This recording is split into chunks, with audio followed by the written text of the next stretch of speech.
Kerry Chikarovsky and Ben Oquist from the Australia Institute. Kerry, first to you, this outbreak in Melbourne, it is a worry and it brings to the fore again the slow pace of the vaccine rollout. It's a political vulnerability for the federal government, isn't it?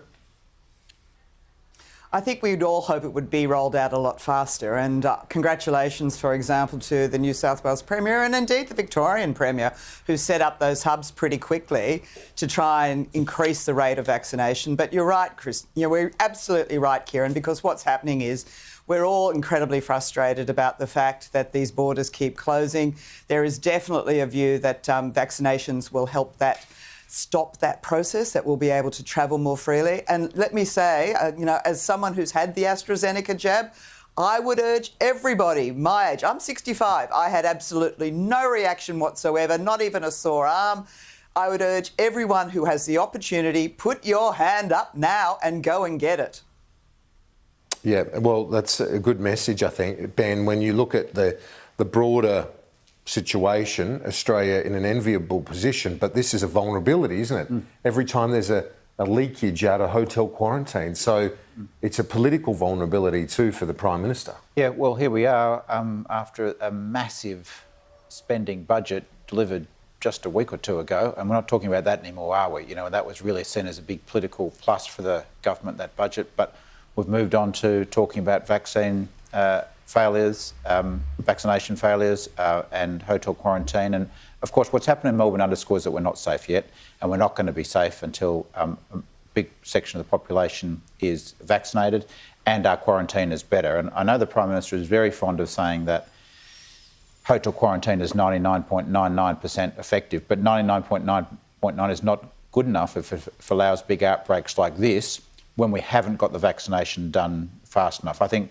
Kerry's message there about everybody just going to get vaccinated ASAP with AstraZeneca as soon as possible is very clearly put. But you don't feel that that's the unified message that's coming out of the government on vaccination, and you don't feel there's a new plan for quarantine. I think that's a danger for them. Kerry, I've got to say, I expected there to be much more focus on advertising, on this message, as you articulately put earlier, the need for people to get on and get on with getting vaccinated, because while we might have a little bit of hesitancy in this country, it's really been bred from our success, the fact that we haven't had widespread community transmission of this thing. And I do think that's the problem for the government. The problem for the government is that there's a lot of people who are saying, I'm not likely to get this, it's not going to affect me. So they're sitting back and waiting. And I think that's an incredibly selfish attitude, Kieran, because the reality is, there are a lot of people in this community who would be vulnerable if there is another outbreak, and they tend to be people who are older, people who've got, underlying problems with their health anyway. So my view is that it's up to all of us to actually try, have the vaccine and try and prevent it spreading within the community, particularly to the vulnerable. I do think that the problem the government has is that they kind of got a little bit spooked, I think, by this messaging that was coming out from some people talking about, the problems with clots and all those sorts of things. I think they need to be much clearer. I mean, I actually had this conversation with some young people the other day, and I said, when I was a young person growing up, we all got on the pill really quickly for a whole lot of reasons that I don't need to go into on national television. But we were all, we weren't told that there was a chance that we were going to get clots from the pill. And I've got to say, even if we had been told that, we still would have taken it, because the risk of getting pregnant was a lot higher than a clot risk. The risk of getting COVID and infecting others around you is a lot higher than a clot, I'm sure. Let's look at the event of the last week in New South Wales, that by-election. It's led to some dramas on Macquarie Street for Labor and federal ramifications as well, as the government has been seeking to wedge federal Labor over that result. It's very weird, isn't it? You've got this leadership tussle now happening in New South Wales off a wake of a by-election Labor had never had any chance of winning. This is a seat that the Nationals used to hold with 50, 60% of the primary vote. The Nationals vote has collapsed to 30%. Labor's vote is in the range of where it already is. You're having a leadership tussle in Macquarie Street.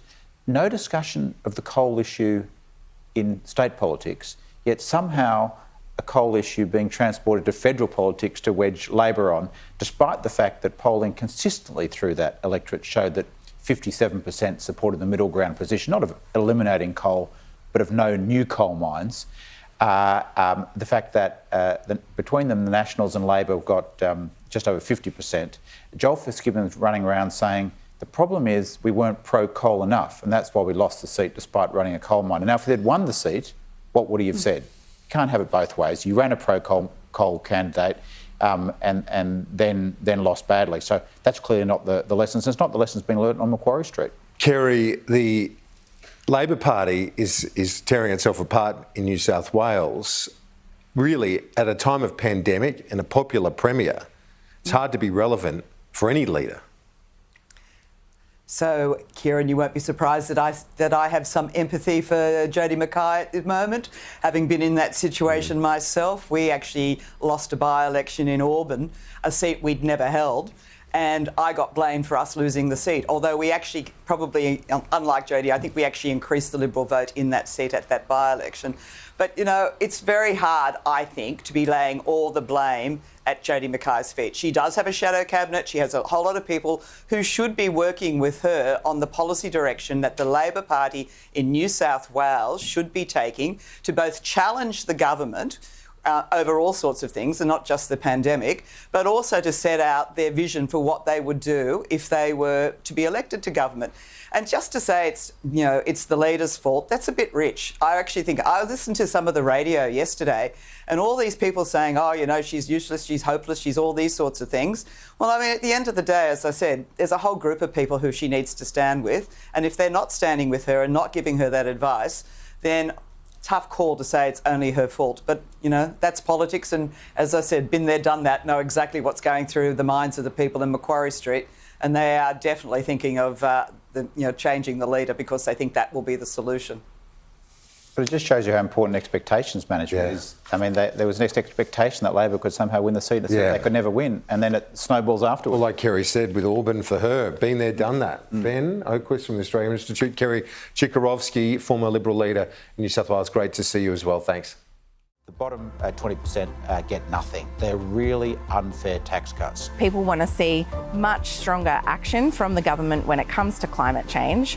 It's no coincidence that we have a wages crisis in Australia. Transitioning to net zero emissions, it doesn't seem like there's much room for gas.